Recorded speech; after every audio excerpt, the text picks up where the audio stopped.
আসসালামু আলাইকুম। অলি স্যারের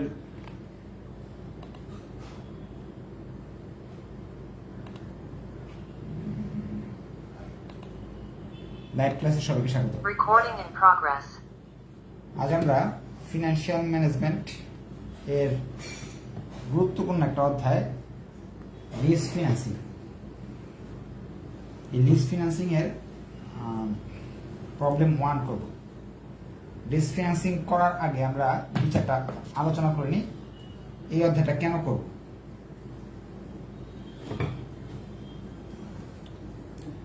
ফিনান্সিয়াল ম্যানেজমেন্টের 7টা অধ্যায় আছে। 1 নম্বর অধ্যায় কিছুই নাই, অঙ্ক। আমরা এটা করতেছি। এই দুইটা থেকে সবসময় বড় প্রশ্ন থাকে, গ্যারান্টি এই দুইটা থেকে থাকে, আর এটা থেকেও থাকে। এটা খুব সহজ, ইজি অধ্যায়। তার মানে এই 3টা থেকে সবসময় প্রশ্ন থাকে। আরো 2টা প্রশ্ন থাকে। মোটমাট সি পার্টের ম্যাথ থাকে কয়টা? 5টার মধ্যে 1, 2, 3টা এখান থেকে, আর এই 3টা থেকে যে কোনো 2টা থেকে 2টা থাকবে। এখন আপনার যে 5টা কমন পেতে হয়, তাহলে এই 6টা অধ্যায় করতে হবে। আর যদি 5টা অঙ্ক আনসার না করেন, তাহলে একটা অধ্যায় বাদ দিয়েও করতে পারেন। ধরেন এটাকে বাদ দিয়ে দিলেন, বাদ দিলে কিন্তু অঙ্ক পাবেন 4টা। থিওরি দিতে হবে সেক্ষেত্রে 1টা। অঙ্কে সি পার্টের ম্যাথ থাকে কয়টা? 5টা। থিওরি থাকে 3টা। টোটাল হলো 8টা কোশ্চেন। আপনাকে দিতে হবে কয়টা? আপনাকে এখান থেকে 5টা কোশ্চেনের আনসার দিতে হবে। এখন ভালো রেজাল্ট বা A+ পাইতে হলে 5টাই ম্যাথ দিতে হবে। 5টা ম্যাথ দিতে হইলে আপনাকে 6টা অধ্যায় করতে হবে। এখন 5টাই ম্যাথ দিতে হবে, কারণটা ভালো না। যদি বাঁচতে চাই তাও 5টা ম্যাথ দিতে হবে। কেন? কারণ হলো এটা থিওরিগুলো ইংলিশে হয়। ইংলিশে থিওরি লেখার যে কতটুকু অ্যাবিলিটি কার কতটুকু, এটা আমাদের সবার জানাই আছে। আর ক্লাসে ঢুকতে হলে 10টা 5-এর ভিতরে আসতে হবে। হ্যাঁ, আপনার দেরি করে আসলে ক্লাসে ঢুকতে পারবেন না, কারণ দেরি করে আসলে অঙ্ক বুঝবেন না। তাই থিওরিগুলো থাকে ইংরেজিতে। এখন ইংরেজিতে থিওরি লেখার চেয়ে অঙ্ক করা তো অনেক ভালো। এই জন্য আমাদের এই সবগুলো অধ্যায় করা উচিত, কোনোটাই বাদ দেওয়া উচিত না। এই 6 নম্বর চ্যাপ্টারটা আমাদের সবচেয়ে জটিল একটা চ্যাপ্টার, কিন্তু আমরা তারপর এটা করতেছি। কারণ কি, যারা A+ পেতে চায় তাদের জন্য, আর হলো ইংরেজিতে থিওরি না লেখাচ্ছে অঙ্ক করা সহজ। আরেকটা বিষয়, যাদের হলো ম্যানেজমেন্ট ডিপার্টমেন্টে আছে তাদের জন্য 1 ঢিলে 2 পাখি। কিভাবে? 1 নাম্বার হলো সে করতে পারতেছে, ফিনান্সিয়াল ম্যানেজমেন্টে পাচ্ছে, আবার ইনভেস্টমেন্ট ম্যানেজমেন্ট পাচ্ছে। তার মানে 10, 10, 20 নাম্বার আনসার করার এবিলিটি আসতেছে। আমরা ক্লাসে ঢুকে বললাম প্রবলেম 1। প্রশ্নটার মাঝে কিছু ইম্পর্টেন্ট ইনফরমেশন থাকবে, সেগুলো আমরা খুঁজে খুঁজে বের করে লিখে ফেলবো, তাহলে অঙ্কটা করা আমাদের জন্য ইজি হয়ে যাবে। প্রশ্নে বলতেছে, a company need to acquire a equipment that will cost 3,35,220. The company has two alternatives to finance the equipment. একটা কোম্পানিতে একটা ইকুইপমেন্ট দরকার, যে ইকুইপমেন্টটার দাম কস্ট হলো বা প্রেজেন্ট ভ্যালু 3,35,220 টাকা। আপনারা গ্রুপে একটু লিখে দেন। 10টা 5-এর ভিতরে ক্লাসে উপস্থিত থাকতে হবে। এরপরে আসলে ক্লাস বুঝবেন না, 5-6 মিনিট চলে গেলে তো অনলাইন ক্লাস বুঝবেন না। হ্যাঁ, ঢুকতেও পারবেন না। আমি তো 5 মিনিট ওয়েট করছি, 100 জন হয় কিনা দেখছি। 100 জনের উপরে চলে গেলে আরেকটা লিঙ্ক দিতাম। এখন দেখতেছি 10টা 7-এর দিকে 100+ হয়ে যেতেছে। আচ্ছা, নেক্সট ক্লাসে আর সমস্যা হবে না, আজকে লাইভ ক্লাসটা দেখে নেন। কস্ট বা প্রেজেন্ট ভ্যালু 3,35,220 টাকা। এই 3,35,220 টাকা দিয়ে আপনাকে একটা মেশিন কিনতে হবে বা একটা ইকুইপমেন্ট কিনতে হবে। The company has to alternative to finance the equipment. এই মেশিনটা আপনার বা এই ইকুইপমেন্টটা, এই আসবাবপত্রটা বা এই অফিস সরঞ্জামটা নেওয়ার 2টা পথ আছে। আপনার অফিসের জন্য এই টাকার একটা, ধরেন আপনার গাড়ি লাগবে, আমার এটা নেওয়ার জন্য দুইটা পথ আছে। একটা পথের নাম হলো লিজ, 2 নাম্বার পথ হলো লোন। লিজ আর লোনটা কি একটু পড়ে নিয়ে আমরা দেখি। To take lease from United Leasing Company for 5 years with a annual lease payment 1,20,000 to be paid at the end of each year. বলতেছে আপনি ভাড়া নিতে পারেন, লিজকে আমরা ভাড়াই ধরে নিতেছি, ভাড়া নিতে পারেন এই অফিস সরঞ্জামটা 1,20,000 টাকা দিয়ে। 5 বছরের ভাড়া হলো, 5 বছর ভাড়া দিতে হবে। আপনি চাইলে এই ইকুইপমেন্টটা ভাড়া নিয়ে আসতে পারেন, প্রতি বছরে 1,20,000 টাকা ভাড়া দিতে হবে, 5 বছর ভাড়া দিতে হবে। 5 বছরে আপনার এই জিনিসটা লাগবে, 5 বছর ভাড়া দিয়ে চলে গেলেন। এটা একটা ওয়ে, এটা পাওয়ার। 2 নাম্বার ওয়েতে বলতেছে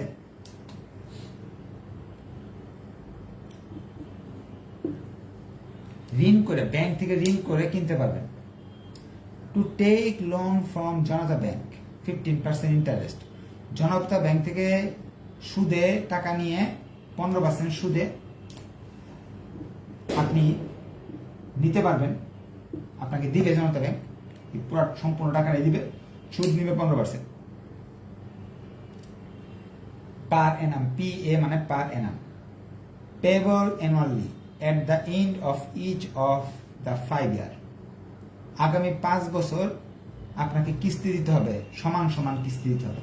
5 বছর কিস্তি দিবেন, দিয়ে সেই টাকাটা পরিশোধ করে ফেলবেন। The equipment will be depreciated to straight line basis. এখন এই পথে গেলে আপনি টাকাটা নেবেন, 15% সুদ দিবেন, কিস্তি দিবেন, দিয়ে দিয়ে কি করবেন, আপনি এটা পরিশোধ করবেন। করলে এই সম্পদটা কিন্তু আপনার থাকলো, সব আপনার থাকলো।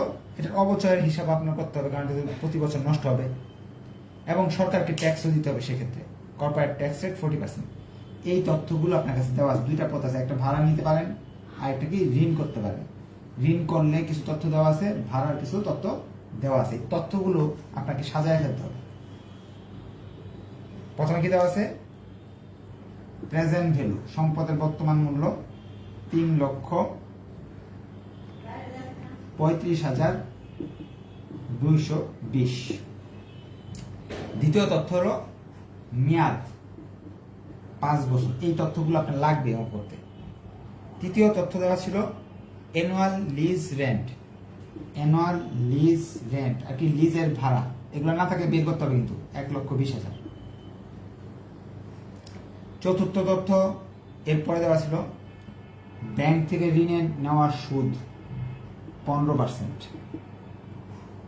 লিজের কিন্তু একটা তথ্য, আর বাকিগুলা লোনের তথ্য। 5 বছরের লোন নিব, কিস্তিও দিব, অ্যানুয়াল লোন পেমেন্ট জানি না কত টাকা কিস্তি দিব, কিস্তির পরিমাণ জানা নাই, কিস্তি আমার বের করে নিতে হবে, কিস্তি বের করে নিতে হবে, কিস্তি জানি না। এরপর তারা বলে দিচ্ছে যে ট্যাক্স রেট 40%, ট্যাক্স 40%, অর্থাৎ 1, 2, 3, 4, 5, 6। এই 6টা তথ্য আমার অঙ্ক করতে লাগবে। আরো 2টা তথ্য থাকতে পারে, 7 এবং 8। এগুলো আমরা আগের ক্লাসে শিখব। 7-এর নাম হলো সেলভেজ ভ্যালু, যেহেতু নাই, যেহেতু অঙ্কে সেটা লিখি নেই। 8 হলো মেনটেনেন্স কস্ট। এই 8টা তথ্য প্রতিটা অঙ্কের জন্য আমার প্রয়োজন। প্রশ্ন থেকে খুঁজে খুঁজে 8টা তথ্য বের করে খাতায় লিখে ফেলবো, তাহলে প্রশ্নটা আর কখনো পড়তে হবে না আমার। এটা একটা টেকনিক, অঙ্কটা শুদ্ধ করার। এটা অনেক বড় একটা অঙ্ক, কিন্তু টেকনিক করে আমরা অঙ্কটাকে ঠিকভাবে শেষ করব। পরীক্ষা হলে এই অঙ্কটা কখনো আমরা প্রথমে অ্যান্সার করব না। সি পার্টের 5টা অঙ্ক আনসার করতে গেলে এই অঙ্কটা সবার শেষে করব, কারণ এই অঙ্কটা করতে আমার সময় চলে যাবে অনেক। আর এই অঙ্কটা কেন করতে হবে এটা তো প্রথমে বলে দিছি, যেহেতু ম্যানেজমেন্ট ডিপার্টমেন্টের 2টা পার্টে আছে, 2টা বইতে আছে, 10-10-20 পাওয়ার একটা সুযোগ। আর অ্যাকাউন্টিং ডিপার্টমেন্টের বাদ দিতে পারেন কঠিন লাগলে, কিন্তু 5টা অঙ্ক দিতে হলে আপনাকে এই অঙ্কটা করতে হবে, কারণ পরীক্ষা হলে তো থিওরি দিতে হবে, ইংলিশ না হলে। এই 8টা তথ্য সেলভেজ ভ্যালু অর্থ হলো এই যে আপনি মেশিনটা কিনবেন ঋণ করে, এই মেশিনটা যদি আপনি ভাঙ্গারি দোকানে বিক্রি করেন তাহলে কি কত টাকা পাওয়া যাবে, এটা দেওয়া থাকবে প্রশ্ন, এই অঙ্কে দেওয়া নাই। আর অনেক সময় এই জিনিসটা কেনার পরে এটাকে প্রতি বছর এই চালানোর জন্য কিছু টাকা লাগে, যেমন মেশিন কিনে একটা গাড়ি কিনলেন, গাড়ি কিনলে তেল লাগে না, প্রতি বছর তেল লাগে, মোবিল লাগে, ওইটাকে মেনটেন্স কস্ট বলা হয়। এই দুইটা আইটেম থাকতে পারে অঙ্কে, না থাকলে এগুলা দিতে হবে না। এখন আমাদের বলতেছে দুইটা যে অফার ছিল, একটা হলো লিজ অফার আর একটা লোন অফার। এই দুইটা অফার মাঝে কোনটা নিব, কোনটাকে বাদ দিব, এই প্রশ্নটা করছে শেষে। Which offer the company should accept, দুই অফারের মাঝে কোন অফারটা আমার নিতে হবে। আমি প্রশ্নটা আরেকবার শেষবারের মতো পড়ে দিচ্ছি যাতে আপনারা বুঝতে সুবিধা হয়। আপনার একটা ইকুইপমেন্ট, ধরেন একটা আসবাবপত্র লাগবে, অফিস সরঞ্জাম লাগবে 3,35,220 টাকা, সেটা 5 বছরের জন্য লাগবে, এটা প্রশ্নে বলা আছে। যদি ঋণ করে আপনি যদি ইচ্ছা করলে লোন নিতে, কি বলে, লিজের মাধ্যমে নিতে পারেন, লিজ মানে ভাড়া নিতে পারেন। এই জিনিসটা ভাড়া নিলে 1,20,000 টাকা দিবেন প্রতি বছর, আর কোনো টাকা পয়সা লাগবে না। আরেকটা ওই আছে যে ভাড়া নিলে 5 বছরে 6 লাখ টাকা চলে যাইতেছে আমার। আপনি আরেকটা চিন্তা করলেন যে ভাড়া নিব না, ব্যাংক আছে আমার কাছে, ব্যাংকের কাছে ঋণ নিয়ে নিব, ওই টাকাটা ঋণ নিয়ে কিস্তি দিব প্রতি বছর। হ্যাঁ, কিস্তির পরিমাণ দেওয়া না, এটা বের করতে হবে। ব্যাংকের ঋণের সুদ দিতে হবে 15%, সরকারকে ট্যাক্স দিতে হবে দুই ক্ষেত্রেই 40%। আর এই ভাঙ্গারি দোকানে বিক্রি করলে কোনো টাকা পাওয়া যাবে না, এটা প্রতি বছর ঠিকঠাক করতে কোনো টাকা লাগে না। এই দুইটা তথ্য ওই প্রশ্নে নাই। এখন আমার অঙ্ক শুরু করতে হবে। শুরু করতে হলে আমাদের 7-8টা ধাপ আছে, সেই 7-8টা ধাপ আমরা ফলো করব। প্রথমে আমরা সবসময় লোন অপশনটা আগে করবো, মানে দুইটা অপশন দেওয়া আছে, এ আর বি, একটা লিজ আছে, একটা লোন আছে। লোনটা আমরা প্রথমে করবো, লোন অপশন। কিন্তু রিকোয়ারমেন্ট এ বি না, বলে আছে দুইটা অফার, লোন অপশন। এই লোন অপশনকে বাই অপশন ভাবে পরিচিত হবে, বাই অপশনও বলা যাবে, বা পারচেজ।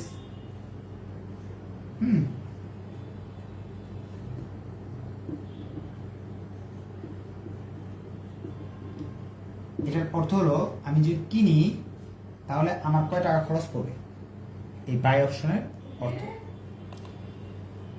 প্রশ্ন আর দেখার প্রয়োজন নেই, প্রশ্ন তো আমাদের দেখা হয়ে গেছে।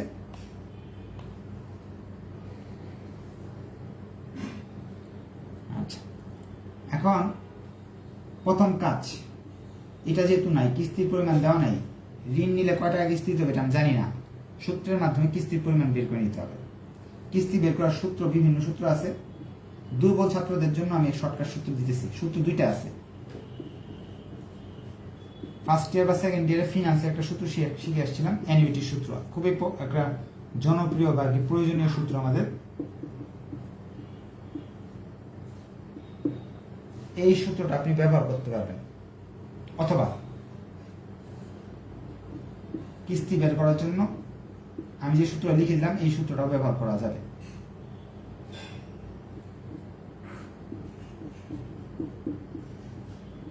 এই সূত্র থেকে এটা চলে আসছে, এটাকে রেখে এই পাশে এগুলো সব নিয়ে আসলে এরকম হয়ে যায়। যে কোনো এক সূত্র ব্যবহার করবেন। যেহেতু দুর্বল স্টুডেন্টদের আমি বেশি পড়াই, এটা মুখস্থ করতে বলি। কিস্তি বের করতে হলে পিভি এর মান দেওয়া আছে, যে পিভিএ 3,3,5,2,2,0। সুদের হার 15%, অর্থ হলো 0.15।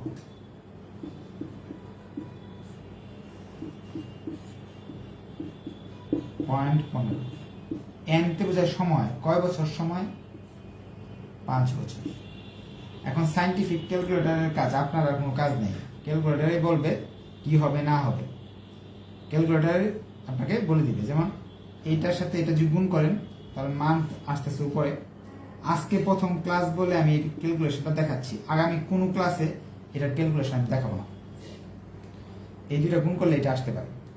এটা আসবে নাকি অন্যটা আসবে দিয়ে দেখে নি, ক্যালকুলেটর নিয়ে নি।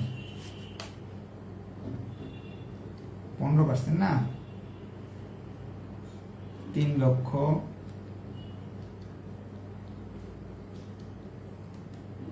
আপনারা করেন।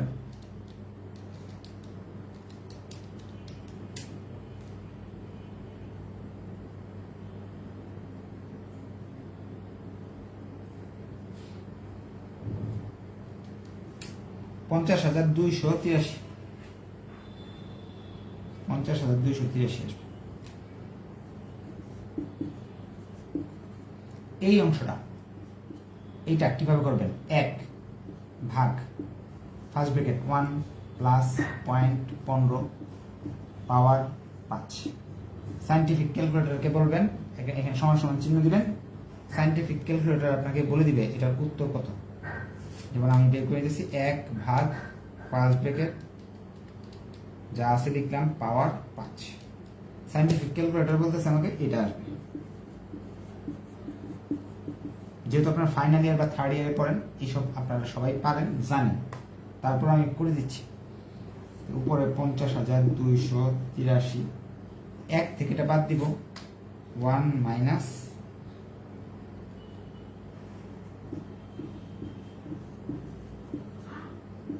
ভাগ দিলাম, আমাদের উত্তর আসছে 1 লাখ টাকা।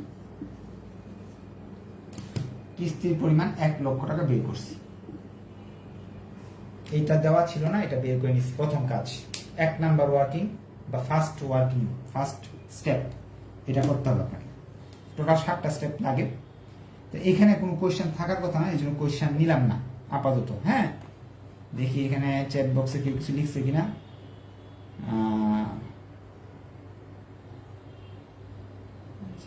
যে কোনো এক সূত্র দিয়ে করলেই হবে। হ্যাঁ, অনেকেই বের করছে 1 লাখ টাকা। 1 লাখ 1-2 টাকা আসতে পারে, আপনি 1 লাখ 1-2 টাকা না রেখে 1 লাখ লিখে বলবেন। হয়ে গেল আমাদের এর কাজ। এখন এটা আর করতেছি না। হ্যাঁ, এটা দেখলাম না, এটা কাইটা দিলাম। কিস্তিকে লেখা যায় অ্যানুয়াল লোন পেমেন্ট। কিস্তিকে কি লিখবো? Annual loan payment. 2 নাম্বার কাজ আমার, 2 নাম্বার ওয়ার্কিং 2 ডিপ্রিসিয়েশন, অবচয় বের করতে হবে। ডিপ্রিসিয়েশন বের করার জন্য আপনাকে একটা সূত্র আছে, cost minus SV by life. Cost, এই যে কস্ট, পিভিএ হলো কস্ট। খাতায় সুন্দর করে নোট করে নেন। আমি একটা ইউটিউবে একটা ক্লাস আছে যে এটা কি কি স্টেপ কখন ফলো করতে হবে, আমি ওই ক্লাসটা আমি দিয়ে দিব না আপনাদের। লাইফ হলো 5 বছর, তাহলে অবচয়ের মান বেড়ে আসলো 67,000।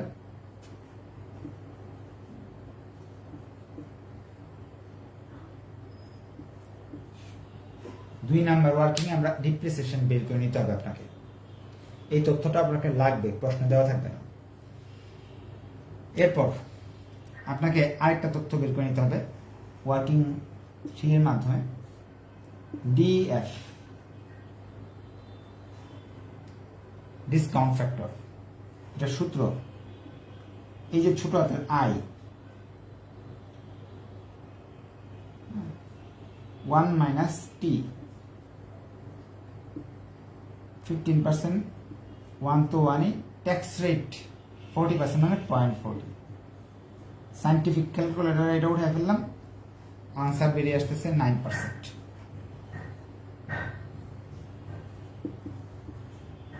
3 নাম্বার কাজ আমাদের শেষ। 4 নাম্বার কাজ, কয় টাকা সুদ দিতে হচ্ছে? 1 লাখ টাকা যে কিস্তি দিতেছেন প্রতি বছর, এই কিস্তির ভিতরে কিন্তু সুদও আছে, আসল আছে। কত টাকা সুদ দিতে হচ্ছে সেটা আমাকে বের করে দেখাতে হবে। আমরা 5-6টা ঘরের মাধ্যমে এটা করব। Calculation working 4 A calculation of interest, সুদ বের করতেছেন। এখন সুদ বের করতে হলে আপনাকে একটা ঘর করে নিতে হবে। কয়টা ঘর? 6টা ঘর। আমি উপরে একটা জায়গা রাখছি ঘরগুলোর নাম দেওয়ার জন্য। আজকে বেসিক ক্লাস, আজকে কোশ্চেন নিব না সেরকম। হ্যাঁ, আজকে শুধু আপনাকে স্টেপ বাই স্টেপ বুঝাই দিব। পরবর্তী ক্লাসে আমি কোশ্চেন নিব বা ক্লাস শেষে আমি কোশ্চেন নিব।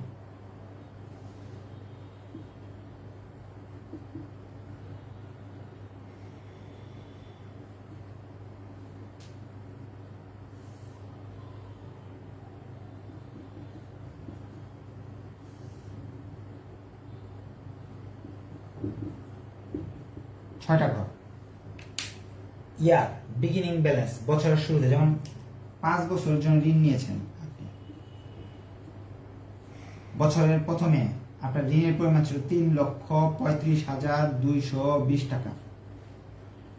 আপনাকে কিস্তি দিতে হবে 5টা, কত করে? 1 লাখ করে। প্রশ্ন একটা বের করে নিচ্ছি আমরা ওয়ার্কিং এ।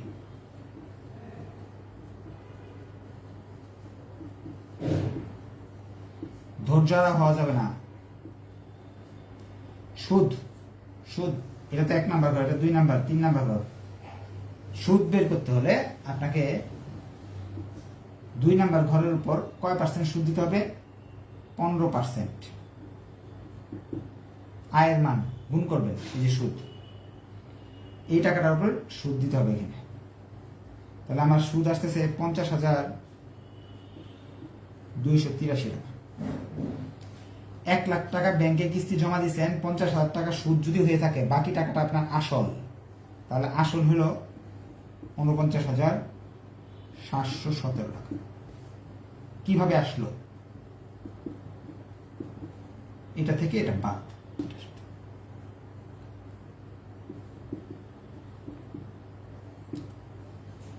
3,35,220 টাকা ঋণ নিয়েছেন আপনি, 49,000 টাকা আসল ফেরত দিয়ে দিচ্ছেন, তাহলে ওরা আপনার কাছে পায় 2,85,503 টাকা। এটা আবার এখানে নিয়ে আসবেন, 2,85,503 টাকা। এটার উপর 15% এই জায়গায় লিখবেন, তাহলে আসবে 42,825, 57,175, 2,28,328। কয় মিনিট আছে আমাদের একটু দেখে নিই, টাইমটা তো দেখা যাচ্ছে না। 26 মিনিট না, শেষ করা খুব কঠিন হবে।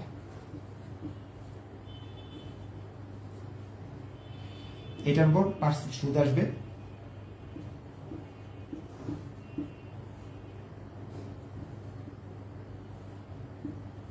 এই ঘরটা আমি আরেকবার বলবো, এটা থেকে এটা বাদ দিয়ে এখানে লিখতে হবে, এটা এখানে লিখতে হবে। এটার উপর সুদ দিতে হবে এখানে।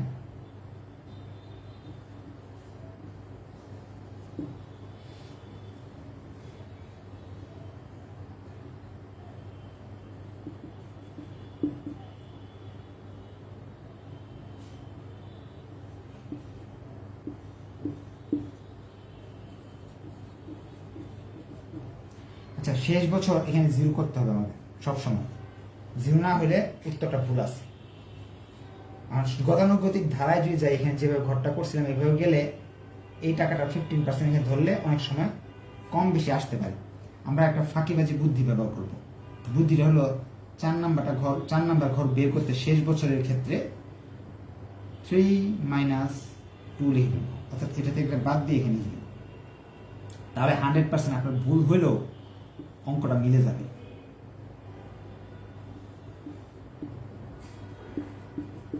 কিভাবে করলাম আরেকবার বলতেছি, অনেকে বুঝে নাই হয়তো। বিগিনিং ব্যালেন্স, অর্থাৎ আপনি 3,35,220 টাকা ঋণ নিছেন, 1 লাখ টাকা আপনাকে কিস্তি দেওয়া হয়েছে, যে কিস্তি বের করছিলাম ওয়ার্কিং নাম্বার 1 এর মাধ্যমে। এই টাকাটার উপর সুদ দিতে হয়েছে 15%, এটা আসছে। এটা থেকে এটা বাদ দিয়ে এটা লিখছেন, এটা থেকে এটা বাদ দিয়ে এটা লিখছেন, অর্থাৎ 3,35,000 ঋণ নিয়েছিলেন, 1 লাখ টাকা কিস্তি দিচ্ছেন, সুদ ছিল 50,000 সামথিং, 49,000 টাকা হলো আসল। আর আসল যদি এখান থেকে ফেরত দিয়ে দেন, ওই ব্যাংক কর্তৃপক্ষ আপনার কাছে 2,85,503 টাকা পাবে। এটা সামনের বছরে আপনি এখানে নিয়ে যাবেন। এইভাবে চক্র আকারে চলতে থাকবে। শেষ বছর আসার পরে আমরা একটা ফাঁকিবাজি বুদ্ধি করব, কারণ এখানে জিরো বানাতে হবে নিয়ম অঙ্কের। তখন শেষ বছরে এই সিস্টেমে ধরবো না, 2 নাম্বার ঘরের উপর 15% ধরবো না। 2 নাম্বার ঘর থেকে 3 নাম্বার ঘর থেকে 2 নাম্বার ঘর বাদ দিয়ে এখানে টাকা লিখে ফেলবো শেষ বছরে মিলানোর জন্য। হয়ে গেল আমাদের কাজ। এই পর্যন্ত কারো যদি কোয়েশ্চেন থাকে, একটা আমি কোয়েশ্চেন নেই, যদি কোনো স্টুডেন্টের কোয়েশ্চেন থাকে কোয়েশ্চেন করতে পারেন। হ্যাঁ, আমি আপনাদের মাইকটা অন করে দিলাম, আপনারা চাইলে কোয়েশ্চেন করতে পারেন। স্যার লাস্টে যে বললেন না 4 নাম্বার ঘরের সাথে 3 নাম্বার ঘর মাইনাস এটা আরেকবার বুঝাবেন? আচ্ছা, আর কোন কোশ্চেন? স্যার ডিএফ মানে কি? হ্যাঁ, স্যার 2 নাম্বার ঘরটা কি? 2 নাম্বার ঘর। আর কোন? স্যার ডিএফ মানে নাম্বার ঘরটা কিভাবে বুঝবেন? আচ্ছা, ঠিক আছে। ডিএফ মানে ডিসকাউন্ট ফ্যাক্টর। হ্যাঁ, ডিএফ মানে ডিসকাউন্ট ফ্যাক্টর। হ্যাঁ, এটা আমরা আগের চ্যাপ্টারে করে আসছিলাম। হ্যাঁ, ডিসকাউন্ট ফ্যাক্টর ছিল। এখন আপনাকে এই যে বিগিনিং ব্যালেন্সের ঘরটা কিভাবে করছে এটা জানতে চাইছিল। প্রথমে এটা দেওয়া আছে, আর ওই ইন্ডিং ব্যালেন্সটা আবার এখানে ফেরত আসে, এখানে ইন্ডিং ব্যালেন্সটা আবার এখানে ফেরত আসে। হ্যাঁ, ভিডিও সেট থাকবে, আরেকবার দেখতে পাবেন। আচ্ছা, আমাদের এখানে কাজ মোটামুটি শেষ। এখন আমি এই ঘরটা করার জন্য, এই যে এই ঘরটা, এই ঘরটার জন্যই আমি অঙ্কটা করছি, অন্য কোনো কাজে আমার এই ঘরটা লাগে না। এই ইন্টারেস্টটা বের করার জন্যই করছি। 4 number working. 5 number working, 5 number working হলো প্রেজেন্ট ভ্যালু পিভি বের করব। পিভি বের করার জন্য আমাকে অনেকগুলা ঘর করতে হবে।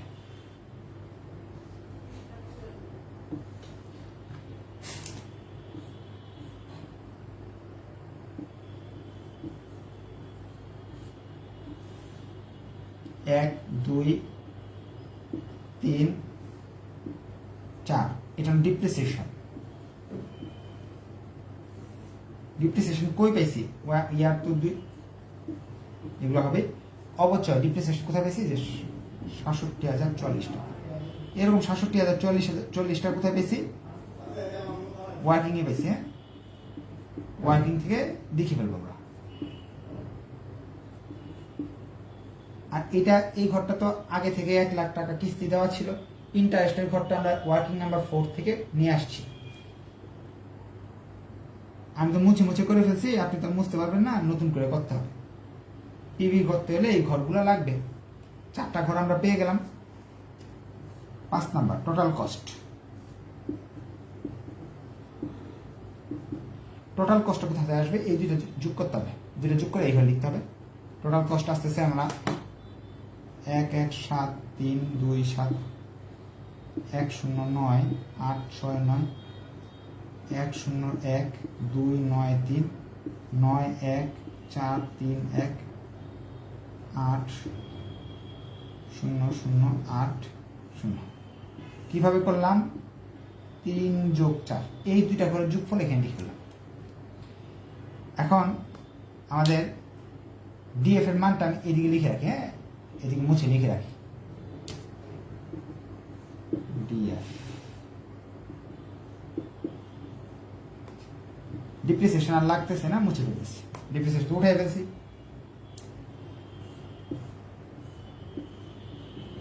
ট্যাক্স সেভ, ট্যাক্স সেভ, ট্যাক্সের রেট কত? 40%। 5 নাম্বার ঘর গুণ 40%, চলে আসবে 6 নাম্বার ঘর। অর্থাৎ এই ঘরের উপরে 40% সরকারকে কর দিতে হবে না। খরচ হলে কর দিতে হয় না।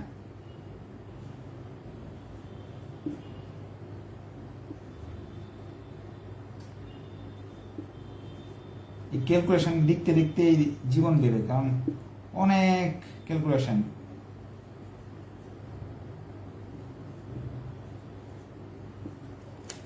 এটা কেমনে করলাম? 5 নাম্বার ঘরের টাকাগুলোর উপরে 40% ট্যাক্স সেভ হয়ে গেল। সরকারকে এই ট্যাক্স দিতে হবে না। 1 লাখ টাকা আমার খরচ মনে করতেছিলাম, কিন্তু 1 লাখ টাকা থেকে ট্যাক্স সেভটা যদি বাদ দিয়ে দিই, তাহলে আমার খরচটা বেরিয়ে আসবে নেট ক্যাশ ফ্লো। এটা বলে NCF। 7 নাম্বার ঘর কিভাবে করলাম?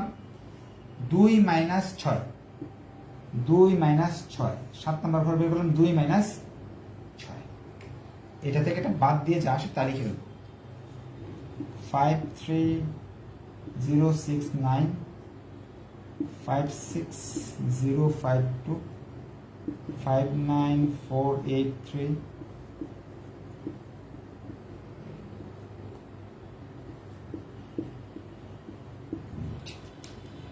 এরপর 8 নাম্বার ঘর ডিএফ, ডিসকাউন্ট ফ্যাক্টর।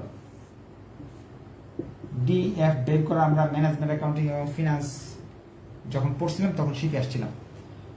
1 ভাগ 1 প্লাস এই যে এই ডিএফ এর মান 0.9 পাওয়ার 1। কিভাবে করব? সূত্র হলো এটা, 1 ভাগ এই 9 কোথা থেকে আসছে? যে ডিএফ এর মান পাওয়ার 1। 1 দিলে এটা আসবে, 2 দিলে এটা আসবে, 3 দিলে এটা আসবে, 4 দিলে এটা আসবে, 5 দিলে এটা আসবে। সায়েন্টিফিক ক্যালকুলেটর দিয়ে এটা করবো আমরা। এটা বের করা আরো অনেক পদ্ধতি আছে, যে পদ্ধতি আপনার ভালো লাগে ওইটাই আপনি করেন। 3 সংখ্যা থেকে 4 সংখ্যা এখানে লিখবেন। যখন এই লাইনটা কেটে যাবে আপনারা ওই লিঙ্কে আবার ঢুকে পড়বেন। যারা আমার কাছে প্রজেক্ট ম্যানেজমেন্ট পড়তেছেন তারা কিন্তু এই ক্যাপিটাল বাজেটিং করতেছেন, তো তারা এই ডিএফ এর এগুলো শিখেছিলাম, গতকালকে শিখেছি, এর আগের দিনও শিখেছি। এই দুইটা ঘর, 9 নাম্বার ঘর 7 গুণ 8 মানে প্রেজেন্ট ভ্যালু পিভি।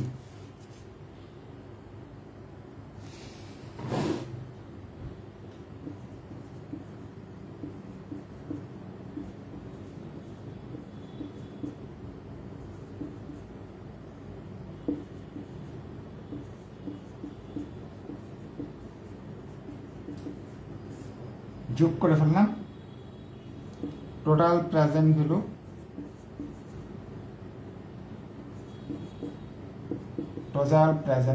টোটাল আপনার টাকা যাচ্ছে। ঋণ করে যদি আপনি টাকা নিয়ে আসেন তাহলে আপনার 2,30,886 টাকা আপনার যাবে। কিনলে এই খরচটা হবে। যেহেতু অনেক বড় একটা অঙ্ক, অনেকগুলো ধাপ উপরে সব লিখে দিছি কিভাবে করতে হয়েছে ঘরগুলো। ভিডিওটা সেভ থাকবে, দেখে নিন। হ্যাঁ, আমাদের হাতে সময় কম। এরপরে আমাদের আরেকটা অপশন আছে, লিজ অপশন। লোন নিয়ে আমি যদি এই জিনিসটা কিনি তাহলে আমার এই টাকাটা যাচ্ছে। এটা আমরা এতক্ষণ 5টা স্টেপে বের করলাম, লোন নিলে এই খরচ হবে। এখন 6 নাম্বার স্টেপ থেকে আমরা লিজ অপশন শুরু করব।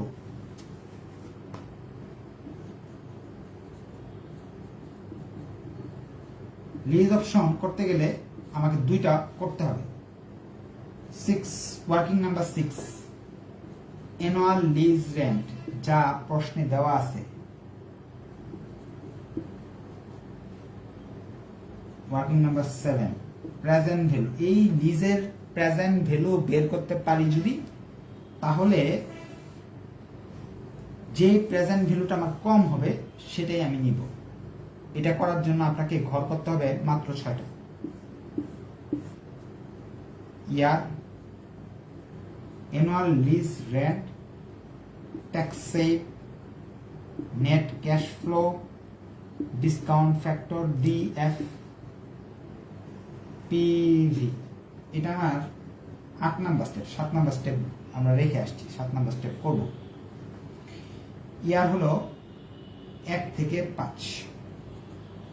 অ্যানুয়াল লিজ রেন্ট হলো 1,20,000। ট্যাক্স সেভ কত পার্সেন্ট? 40%। অর্থাৎ এটা তো 1 নাম্বার ঘর, এটা 2 নাম্বার ঘর, এটা 3 নাম্বার ঘর। 2 নাম্বার ঘরের উপর 40% ট্যাক্স কই পাইছি? যেখানে সেই হিসাবে আসতেছে 48,000। এটা থেকে বাদ দিলে নেট ক্যাশ ফ্লো 72,000।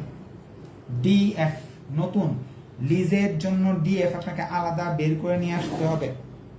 লিজের ডিএফ আপনাকে আলাদা বের করতে হবে। ডিএফ, লিজের ডিএফ যদি আপনি বের করতে চান, সূত্রটা আপনার পরিচিত, অপরিচিত সূত্র না। লিজের ডিএফ এর সূত্র হলো এই যে,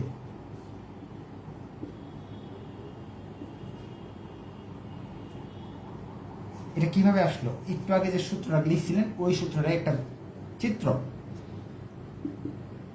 1 তো 1এই,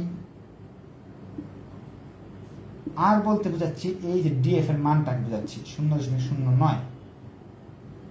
1 যোগ এখানে থাকবে এন। এন এর মান কত বছর? 5 বছর। আর এর মান 0.9। ক্যালকুলেটর চাপ দিলাম, সবটার মান আমি এটা বের করে দেখাবো, যেহেতু সময় একটু কম আমরা চেষ্টা করতেছি। পাইলাম এটা ক্যালকুলেশন করবো, আবার সমস্যা নেই। এই দুটাকে গুণ করবো, 2,80,008 টাকা আসতেছে। যদি আপনি লিজ নেন, ভাড়া নেন, সেক্ষেত্রে 2,80,000 টাকা, আর যদি আপনি কিনেন 2,30,000 লাগছে, তাহলে আপনি কিনে নিলেই বেশি ভালো হবে। কমেন্টে লিখবেন কোম্পানি শুড অ্যাকসেপ্ট বাইং বা borrowing option. Borrowing option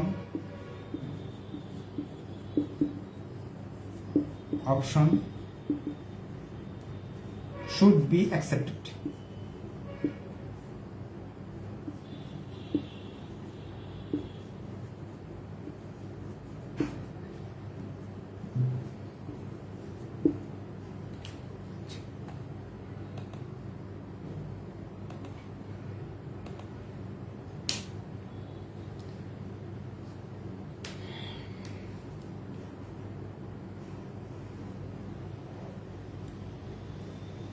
zoom কেটে গেছে, আবার এই ইয়েতেই ঢুকতে হবে।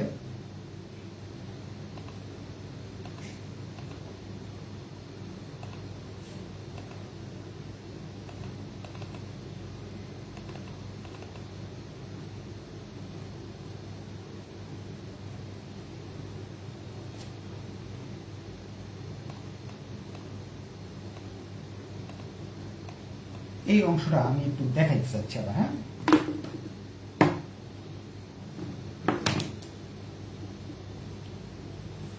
1 to 1 এই অংশটা আমাকে ক্যালকুলেটর দিয়ে কিভাবে করতে হবে একটু আগে শিখেছিলাম। 1 ভাগ first bracket 1 plus 09 first bracket power 5, যা আসে দেখি 1 ভাগ first bracket 1 plus 0.09 first bracket power 5।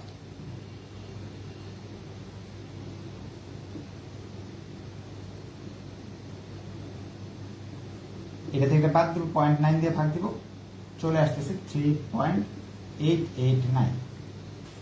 7 number এটা করব, 8 নাম্বারে এই ঘরটা করব। এই ঘরটার মাঝে কি কি ঘর আছে?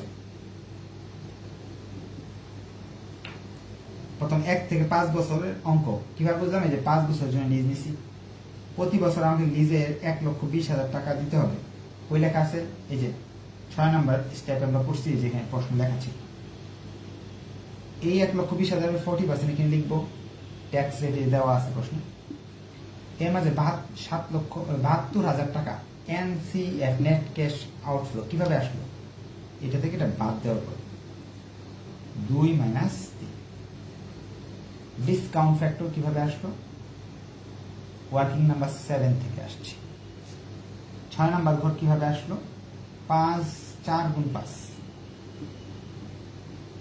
চলে আসলো। এখন আপনার কোশ্চেন হতে পারে এইখানে ডিসকাউন্ট ফ্যাক্টর এভাবে করব কেন? এইখানে ডিসকাউন্ট ফ্যাক্টর দেখেন 1 থেকে 5 বছর সমানভাবে কিস্তি দেওয়া হচ্ছে অথবা সমানভাবে ভাড়া দেওয়া হচ্ছে, এই জন্য এই সূত্র ব্যবহার করে করব। এখন ব্যবহার করার ফলে এখানে এটা 7 নাম্বার ওয়ার্কিং এটা করে আসতে হবে, 8 নাম্বার স্টেপে এটা করতে হবে। 6 নাম্বার স্টেপে অনেক সময় অঙ্কে এটা দেওয়া থাকবে না, অ্যানুয়াল লিজ রেন্ট দেওয়া থাকবে না, আমাকে এটা করে নিতে হবে। এই টাইপের একটা অঙ্ক আমরা আগামী ক্লাসে করব। আচ্ছা, এখন ডিসিশনটা কিভাবে নিব? দেখেন, আমি যদি কিনতে যাই আমাকে 2,30,867 টাকা লাগছে। আমি যদি এই জিনিসটাই ভাড়া নেই তাহলে 2,80,000 টাকা লাগতেছে। দুইটার মধ্যে কম কোনটা লাগতেছে? 2,30,000। যেটাতে আপনি কম পাবেন সেটাই তো আপনি নেবেন। এইটা আমাদের অ্যাকসেপ্টেড, এটা রিজেক্টেড। এখন আপনাদের কোশ্চেন নেওয়ার পালা। কারো কাছে যদি কোনো প্রশ্নটা না বোঝার থাকে কোশ্চেন করতে পারেন। জি বলেন। হ্যাঁ, সিরিয়ালি বলেন, আস্তে আস্তে।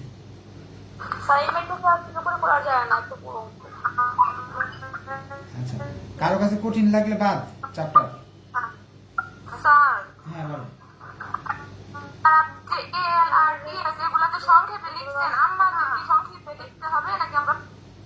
আপনারা পুরোটাই লিখতে চেষ্টা করবেন, হ্যাঁ, সম্পূর্ণ লেখার চেষ্টা করবেন।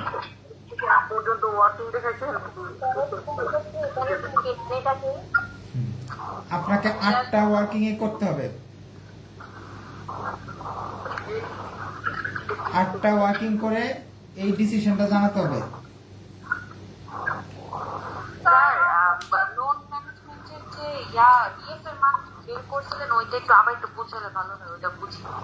লিজের নাকি লোনের?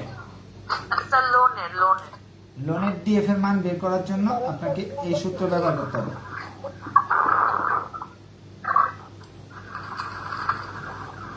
স্যার জি বলেন। স্যার আসলে প্রশ্নে কি যাচ্ছে, আমরা হচ্ছে এতগুলো রিকোয়ারমেন্ট করলাম, কি জন্য করলাম স্যার, এগুলো প্রশ্ন নিয়ে যদি আরেকবার বুঝাই দিবেন।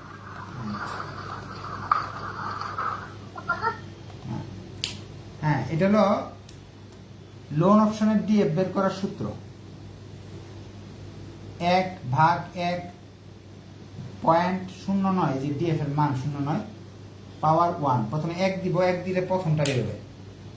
5টা ছিল না, 1 বছরটা 1 দিয়ে বের করবো, 2 বছরটা 2 দিয়ে বের করবো, 3 বছরটা 3 দিয়ে বের করবো, 4 বছরটা 4 দিয়ে বের করবো। এই অঙ্ক, এরকমটা সেম অঙ্ক আগামী ক্লাসে করাবো আমরা।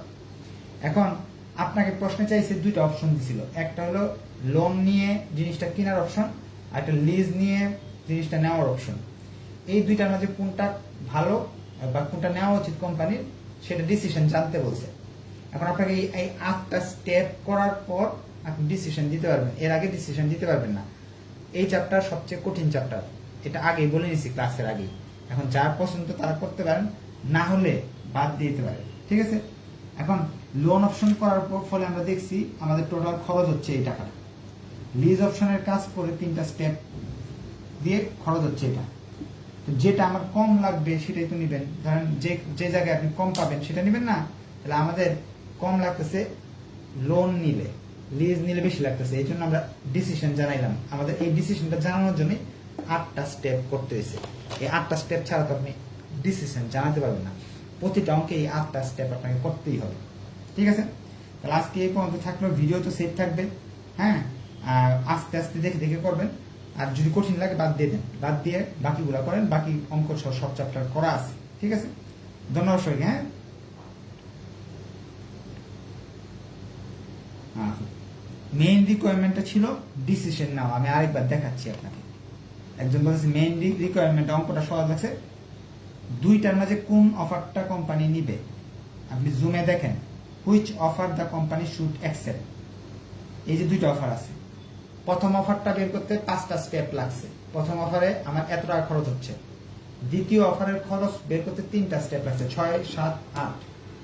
এই 3টা স্টেপে আমি খরচ পাইছি। এই দুই খরচের মাঝে যেটা কম সেটাকে আমার ডিসিশন জানাতে হবে। এই ডিসিশন জানানোর জন্য আপনাকে 10 নাম্বার দেওয়া হবে। এই 8টা স্টেপ না করে আপনি ডিসিশন দিলে আপনাকে নাম্বার দিবেন। অনেকে বলতে হবে স্যার ডিসিশন দিয়ে দিলাম। Which offer the company should accept যদি লেখা থাকে তাহলে এইভাবে করতে হবে, ঠিক আছে। ভিডিও সেভ থাকবে, ভিডিওটা আরেকবার দেখবেন। ধন্যবাদ সবাইকে, আসসালামু আলাইকুম।